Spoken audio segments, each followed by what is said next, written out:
Guys, me and Ray jumped on immediately after the Celtics lost and Jayson Tatum's ankle exploded. It was probably the most depressing show we've ever done. We did it for like 30 minutes. Yeah, it was Um, up there. yeah, it was like someone had just died. And Ray and I talked for a little bit about where we go from here. I'm really interested to see how everybody's thoughts have kind of crystallized about it. I've definitely been doing a lot of thinking about it over the last few days.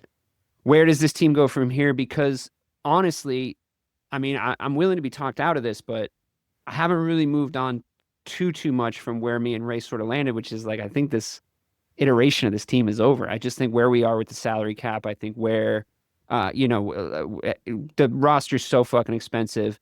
The official word on Tatum's injury basically always meaning that you're not going to see him for a full season. If that's the case, why would you pay like a Jayson Tatumless team $1 billion? New ownership, et cetera, et cetera. I think I don't know if anyone's unavailable for a phone call in this offseason. And I think that's okay, just based on all the factors, like just based on every single factor that we have available to us.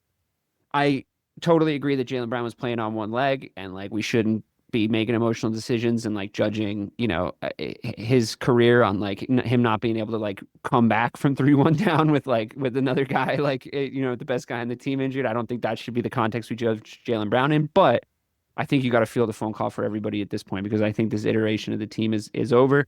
And I think I've been thinking about it. Mike, correct me if I'm wrong, but I think there's been two guys that came back from this injury that were like close to the level that they were at before. And even then, like Durant didn't really play defense anymore after he came back. You know what I mean? It's like there's going to be a change in his game. And I think that, does somebody else want to take that risk on? Am I being crazy? Am I being way too doom and gloom? The guy besides KD. What's that? You have the guy besides KD. Kobe Bryant. Yeah, who was it? No, No, he was never the same. that's not the guy I think about. Not Kobe. Who do you think about? Further back, Dominique Wilkins had the same injury too, and he came back and averaged 30 with the Clippers. But could he go, was he the same sort of two-way player? I mean, I think the thing that we have for End of your night though, yeah, like sure, but I mean, the thing that has always set Jayson Tatum apart, in my opinion, is like the well-roundedness of his game. You know what I mean? My point isn't like it's. I'm really not here to disparage like his future. I'm just wondering if we're being realistic, is he going to be the same player in a year? That's all I'm asking. yeah. Look, go ahead, Mike. I think it'll take some time for him, but I think that the amount of talent that he has, I mean, he there might be a small drop off on the defensive side, which I'm okay with. Listen, I mean that's fine because you can supplement, good defenders around him, and I think that for me though, in my opinion, there are three untouchables. It should be obviously Tatum, Jaylen Brown, and Derek White. Derek White's young enough that he can play with the score and he can grow with him, and we've seen him. For better or for worse, he shows up in playoff games. He can't guard Jalen Brunson. I never need to see that again. But yeah, he got I think that cooked by Brunson, dude. Yeah, I think those are the three players. And I mean, So you're I'm saying already keep it together? Just keep building around these same three guys? That's where you're landing? Yeah, because they've won a championship. Those three have won a championship. We won a championship in spite of the fact that the guy that I wanted to be on this team, Porzingis, got here. Played a great regular season, and then 2 straight years could not be helping the playoffs. So you got to get him out. I'm already pissed off that he's probably going to go to the Lakers. That already irritates me. But get him out, get Jrue out, and then disappointing. Figure the rest out. I think Jrue is definitely the casualty. Jrue is definitely the casualty out of all this. He's the highest paid. He's the oldest. He's no longer justifying that contract. I will give He's not you that. the highest paid. I would love to restructure with him and like keep him, but he's just the easiest to move at this point. You might have to throw in an asset to go along with the salary, but we could take on a couple salaries. I mean, we could go that direction. We could take on a couple salaries this year and just like carry him around for a little bit, and then like in exchange for some picks or something. I'm not feeling it. I understand the KP, even though we made a clip about it. I feel like people were a little too hard on him, but I get it. You want him to be available at the best moment. Once again, what he did in game one, I'll never forget. So I'm cool with that. Yeah, so he's JD Drew. That's great, but like again, that's sure. not what you got him for. No, right, but I mean, and that's true. But I do think there's a part of me that I'm just like, it'd be cool to see him and Brown as a 1-2 punch for next year. In my mind, that's how I see it. But we're not going to, unfortunately. But I'm more okay with moving off him than Jrue Holiday. I don't know. I just felt like the tide really changed when that trade happened. Yeah, Porzingis, it was cool getting Porzingis. We was all right, cool. We'll see what happens. And we didn't think that was going to happen. But when they was able to find a way to get Jrue Holiday, it was like, huh? And Jrue doesn't really look like the same player anymore, Ray. I got to be honest with you. I mean, nobody likes him more than I do, but yeah, I mean, and that's once again, but also too, I also think everybody on that roster was more hampered than we know, and maybe losing this early helps them to get healthier for the next season. Who knows, right? I mean, despite the Tatum injury, you know what I'm saying? So maybe they come back in a different thing. I just think they were dealing with stuff all year that never really got able to just get right, and they still won 60 games. You know what I'm saying? So yeah, yes, you want them to, you didn't want them to live to the finish line, but that's kind of what happened, and their bodies failed them. So yeah, but financially, in perspective, right? They played 5 more games than the Minnesota Timberwolves did last year, and this regular season, and Minnesota's still fucking they're still in it. Like so, like it just can't be about wear and tear. But that's not. But it is though. You got to think about it from the point that Tatum and even Brown got drafted. They have not missed the playoffs since they got drafted. Right. That's a real thing. That's a fact. So when you're in deep runs, they've made 7 conference finals, I think, or 6 conference finals. Like when you're that deep into the playoffs every year, you've made 2 finals. At some point, it catches you. Because we saw with Golden State too. You go to 5 in a row, like your body, at some point it breaks down. That's what we saw happen here. And once again, I hate that it happened that way, but if it leads to getting everything cleaned up and they don't have to deal with like just minor knick-knack injuries going forward, then I'm okay with that. And as far as the Tatum thing goes, in my opinion, to me, the reason why I think Tatum will come back and still be, very elite, in my opinion, his game to me is not just like KD. It's not predicated on athleticism. Yes, he can get to the. He might punch it in on you, but that's not KD's game when he had that athleticism was so fucking fun to watch. Oh, right. But I'm like, he's a Tatum is a footwork guy, like KD was. He's a footwork guy. So I think we're gonna see him be a lot better below the rim, and the efficiency that Mike has called for, some others have called for him. I think that's going to be the best part of his game when he comes back, because he's going to have to think the game differently now that he had the injury. And I think that's going to unlock something totally different that we never seen from him. So that's the mindset I choose to have with that, because once again, it sucks that it happened, but it almost can be a blessing in disguise that he now gets to think the game through a different way and maybe be even better than he was before. I feel like it's the best positive outlook I could have hoped for from that Tatum injury. I love it. It's pretty positive. I feel like maybe every team feels this way, but I feel like we've had the worst fucking luck, like with major sort of franchise altering injuries, dude. Like I feel like if you go from we had 2 of our stars die in the early to mid 90s. So, I mean, yeah. If you go back to Larry Bird's back. And you go from there. If you go from Larry Bird's back in a non-basketball related injury through fucking Len Bias dying just randomly because he did 1 line of coke. Let me tell you, if 1 line of coke fucking killed you, I'd be dead 10,000 times over. So it's like, that's just bad luck. So at the end of the day, I mean, you take that all the way through to just the horrible luck of Gordon Hayward's fucking legs snapping in 9 places in the very first game of like our new era at like post big trade. KG in 09. KG in 09, where would that ruins what I'm 100% convinced is a 3-peat in an alternate timeline. Pierce getting stabbed. Paul Pierce gets stabbed by fucking Ben. It's unbelievable. I would think Dave Cowens had a back injury back in the day too. Like it's always it's always something. It's always. I mean, it's crazy. I mean, it's like the list goes on and on, all the way to Tatum's rolling his ankle in a final series and then his ankle fucking exploding. in a game against the fucking New York Knicks. Two things need to happen for me at this point in time. Tatum needs to start making some high top shoes and wear those so that he can support his Achilles moving forward. And we need to talk for real about the Celtics team. They just weren't. They were soft. They were losing that series against the Knicks, and very soft. What is the thing? What is the thing that I was just saying this in the chat? I need to figure out who the culprit is. It's the most annoying thing to have wrong with a team that you could ever imagine, not being able to hold 20 points. It's been the same thing for 7 fucking years, though. Yeah, and it's very frustrating. Do you think that they ever got bored with anything? Because that was brought up. There was absolutely a factor there. They didn't. LeBron said that. That's what I'm saying. Yeah. But I'm like, to me, I think that's a real thing. And once again, but in the same, I don't respect that though. That's not like a valid excuse. I don't either because it's not. But I think about like LeBron's Cleveland teams, even some of those Golden State teams. Like there was series they let go longer because the focus just wasn't there. Sometimes it's just like, yo, you could end this in 4 or 5, but this is going 7 because you're who's responsible for getting everybody focused in your mind? Well, I mean, it should be the leader of the team on the court, but it goes back to coaching. Yeah, sure fucking does.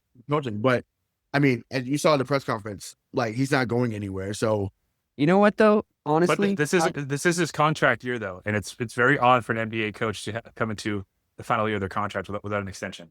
So if he doesn't get signed before the season starts, I would say that I'm here for not giving the extension, right? Because I mean, granted, that's what Brad has done. Brad has been Mr. Extension since that's what he does. He did it with Al, with Tatum, with Brown, like with White, Holiday. Everyone gets the extension, so I get that. Hauser, Pritchard, whatever. So that's what he does. But I would love for him to not offer that right away and just say, okay, well let's see what you can do. Let's see. If the let's see what you can do isn't a lot less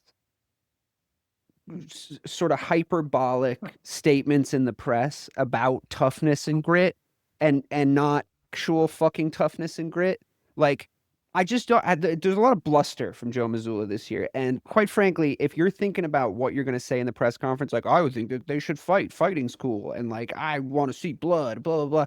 It's like cool, man, but can you drop a side out play, please? I would love that.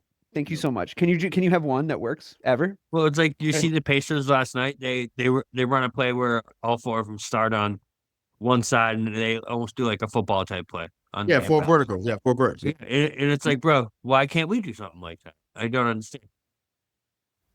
I just our coach sucks. I think it goes back to what happened even when his first year here, when they go 57-25, but it's understated that once again some guys he brought in immediately left after they won the championship. So Charles Lee, I think some other guys that ended up leaving after that. So it's just like obviously Cassell's been great for the locker room. Like we know that, but I do think whether I don't know if they reach out to Mike Malone, if they reach out to some other coaches that take the 1 year or 2 years before they come back into the teaching. Talking about myself. Before they come back, it is teaching to an extent, but you come back into the head coach role. So yeah, he's got to be reflective and look at himself in the mirror once again. Yeah, it's great that you have won 118 games and you were now NBA champion. We could take that away from you. Yeah, because you had a fucking machine gun the entire fucking time. I mean, at the end of the day, I understand your point about your durability, but look at the roster he's had. There's been. So yes and no, because this feeds into what Mike has said for years about a certain coach out in Milwaukee. You have the roster, doesn't mean you're going to win. If you suck, it doesn't mean you're going to win. If you suck at coaching, it doesn't mean you're going to win. If you give a good coach that roster, we're like in the Eastern Conference Finals right now. I'm 100% convinced. Yeah, I really think it was his fault. I just from watching the games, like I just thought it was all the same bullshit, but like in a different way. It was all the same, like, why did we call a timeout there? Why didn't we call a timeout there? It was always like I'm playing 3D chess type moves when it's not really 3D chess. Just do the smart thing. It's a lot of like the same side out play is the guy the ball's going to is running the opposite direction of the fucking passer. And the play is just throw it up in the air. Like there was just a Yeah, lot of like mhm. it's just a lot of Joe Mazzulla, and I just don't think he's good. I just don't Yeah, think he's I good. think ironically, and as much as I've been on his case on the show, ironically, Brad Stevens probably would have been better for this team this year. But I mean, just did you have a good time watching them just jack up fucking hopeful No, threes no, for, that's what for I'm saying. No, fucking that's what three I'm saying. games? But there's to me, the sweet spot to me is about 40 to 45 threes. That's to me. That's But the worst thing to ever happen to the Celtics this series was the fact that they shot so terribly and missed wide open shots, because that just told Mazzulla with the guy's got good looks. Yeah, you So let's called just that keep out in his fucking doing press that. well, I mean, conference. some, and not all shots are not created equal, obviously, but some shots were good looks, right? Once again, you're wide open. Of course, it's a good look. But if you feel that you're not going to get the foul called, or you're being told, right, you're being told in pre-games like, hey, we're still jacking them up, and then we saw in the games that they won, it was they blew them out because they hit I know, but Ray, there was times where like it might have seemed like a good look because a guy was chasing you down, but if you look past him, there's nobody between you and the basket because he's running full speed at you. You can blow by him. You're fucking Jayson Tatum. Like I know this is the conversation we always seem to have, but they weren't leaving anybody underneath the basket because they knew we were just going to shoot from the perimeter every single fucking time, and they didn't have a choice. They had to live with that because that was what we're going to do, whether it worked or not, because we had just no variation in strategy. And then to Mike's point, they go in between games and Missoula's like, well, the looks were good. They're going to start falling. They're going to start falling. You won 25 of 100 in your last two games. I mean, what kind of retrospective thinking you're doing? Well, honestly, there's like 10 or 12 shots that I'd like to take back. That's it. Yeah, that's crazy. it. Yeah, that's crazy. I mean, and listen, the only shot I hope that they keep as a part of their shot profile, that I think it's a good shot generally, is like usually like I did either call like the pull up or like the trail three. I think that's a shot they should keep. But it's just like when you're swinging it, and it's like you see everybody scramble. The only one that really does it consistently, well, the two of them, I'll say is D White and Jaylen Brown. But they on the catch, they just go right, and usually somebody's going to be open, whether it's on the cut to the basket. And honestly, that's where Porzingis, I think, was the most effective even last year when healthy. Like, unfortunately, that was just non-existent. Because once again, if you got anything from him in that series, we're probably talking about game 2 now here in Boston. You know what I'm saying? So it's like that's where there's so many things that have to go right. And once again, it sucks. It really does. I agree with you, and I really do yeah. think that your durability point is a good point. I really think that is a thing that happened to them, and I agree with you. But I also have to tell you, now that Jayson Tatum's ankle has exploded, and now that we are going to basically have a year off from having a good basketball team, I don't want to see him play that brand of basketball anymore. Like it's not fun to watch. It's just not fucking fun to watch. It's so unfun to watch, Ray. And I know this might be diabolical for your ears to hear, but it's so unfun to watch that it took away some of the enjoyment of winning a fucking championship for me. That's how much I hate how they play basketball, to be honest. And it came to such a head in that Knicks series where the worst ever version of that style of basketball came through because the shots just wouldn't go in. And I hadn't seen a team play like that since the Stan Van Gundy Magic, who had no place being in the finals that year. But yet the thing we just got done talking about, Kevin Garnett's knee, right? So, but they played a bad brand of basketball, brand of basketball. Even in that series, coaching cost them too, because people know, some people know him as Skip to my Lou, some people know his real name, Rayshawn Buchanan. You only am one player to ever make a Rayshawn Buchanan. For those, Rafer Alston was nice. He was good. Yeah, Rafer Alston was killing in that playoff series. I mean, well, that whole playoff run was killing, and Stan Van Gundy being loyal. His guy Jameer Nelson comes back because he was coming back from injury, and it changed the complexion of that series. Because LA went up 2-0, and then Orlando smacked them in game 3. I mean, went ballistic on him. And it was like, okay, this is the Orlando Magic that we was waiting for. Dwight Howard was was at the height of his powers. And then you put in Jameer Nelson in game 4, and then some little ball guy named Derek Fisher hits a few threes on him in the end of the series. So it's just like, the wrong coach or the wrong philosophy could definitely hinder your progress. But that's what I'm saying. Mike brought it up. That's the understatement of the fucking century. Oh yeah, for sure. It's like when, like you said, now that you said he's in the final year, there is a security at this moment, right? Well, I think it's perfect because we can let him run out his contract. But I do think, and once again, the style is obviously, regardless of who's on the roster, it's going to have to change because of just how the roster is going to look, come October. So I look forward to seeing what will be different. Once again, Brad has not made a bad move since becoming GM. He just hasn't. He's stuck with Joe Mazzulla. Okay.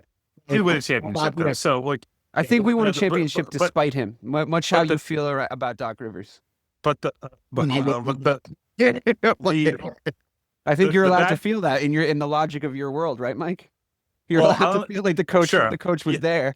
If everyone in the world starts calling Joe Mazzulla a Hall of Fame head coach, then yes, you can feel the way that I feel about him and Doc Rivers. That's the comparable.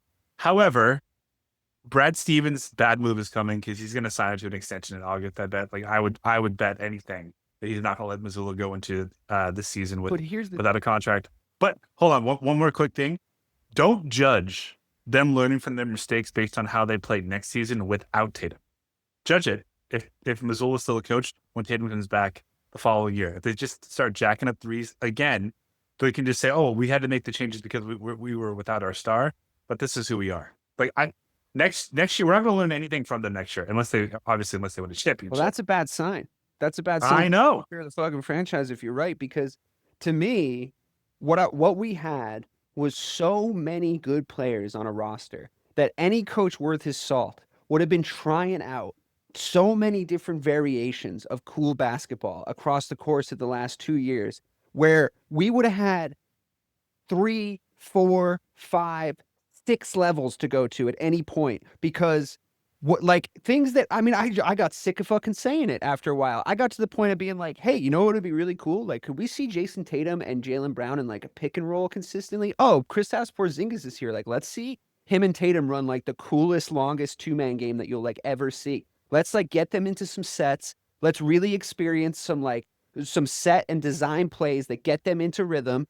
And that just never happened. It never ever happened. Oh, let's see what Jrue Holiday and Derek White can do when we make them the primary ball handlers in the full court, right? Like let's see, as opposed to just like, okay, you're next up, your turn. Let's try to get Al Horford working in the post a little bit. Remember when that always worked every single time he ever did it? Let's see Al Horford in the post playmaking. Yeah, he's not going to like be as big of a body as he was when he was an Atlanta Hawk. He's not going to be like a scoring threat from down there. But you know what he can do? He can be crafty. He can shimmy around, and he can have 9, 10-foot tall fucking skilled players running around him where he can play make easily. You can make it look like fucking Jokic out there if you ran those sets. But unfortunately, we had Joe fucking Mazzulla talking about how fights are good or whatever and not designing basketball plays. I can't with this guy. I really can't. And I know I wasn't allowed to say anything about him when we were doing good and winning championships, but quite frankly, this is where I've landed with the fucking guy, because I just watched one of the worst brands of basketball played by one of the best rosters I've ever seen. It's very frustrating. It's the best roster we ever had, and I feel like he pissed it up a wall. That's a good way to cap it. I have nothing to add to that, so that's totally understand. So, anyway. Either way, I'm just mad that they lost. Mad that they lost. I think it's weird that the Airbnb symbol looks like a vagina. All right, guys. Thank you so much for this show. I feel a lot better. I think Ray's positive outlook has made me feel better, although I still hate Joe Mazzulla. I'm really enjoying this basketball. Which is a turn, because 2 weeks ago, when I said that you hated him, you said, no, I don't hate him. And here we are. Here's the thing. I have to explain this. When you're on your way to war, it doesn't help to say this general's incompetent.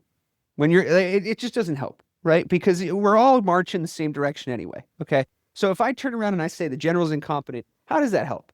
How does it help morale? How does it help team building? What if I know that Jaylen Brown and Jayson Tatum are avid listeners of this podcast, Mike. So I don't want to get in their head about how shitty their coach is, right? When they're marching 1 by 1, 2 by 2, all the way to a war. I'm a foxhole guy. So when I'm in the foxhole with you, I'm with you. I'm with you the whole way. But when you fucking threw your own grenade into the foxhole, I'm probably going to talk about that after the war's over and I'm coming home with one leg. You know what I mean? Like, that's just the way it is. So I don't like to question my leaders on the way to war, but on the way home, God damn it, if we got our asses kicked, which we did, you're going to hear about it. So that's honestly how I feel.